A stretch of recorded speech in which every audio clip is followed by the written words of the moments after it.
In today's video, I'm going to teach you how to use Google Drive files offline. This is a handy skill to have, especially when you're traveling or in areas with shaky internet connections.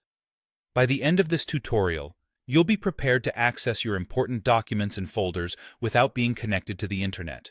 To get started, the first thing you need to do is click on the Windows icon on your desktop. Once you click this, locate and launch the Google Drive for Desktop application. This application is essential as it helps manage your Drive files and allows you to make them available offline. Make sure it's installed on your computer. If not, you can easily download and set it up from Google's official website.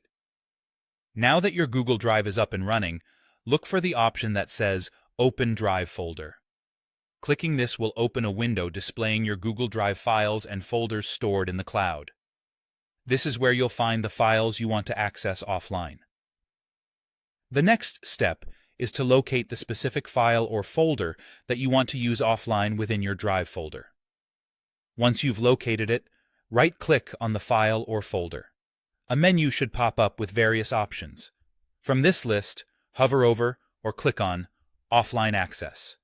You'll then see the option to select Available Offline.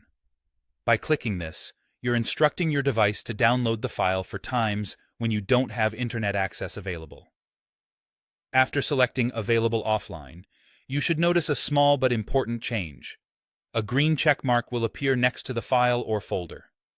This check mark is the indicator that your file is now successfully available for offline use, meaning it's now stored locally on your device and can be opened even without an internet connection. And that's it.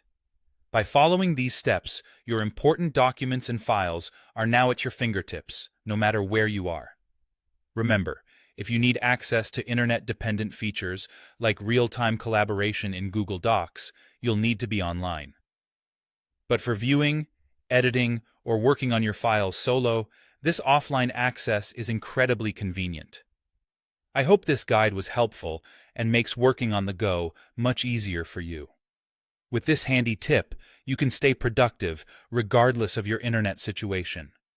If you run into any hiccups or have any questions, feel free to leave a comment below. Thanks for watching, and don't forget to subscribe for more helpful tech tips and tricks.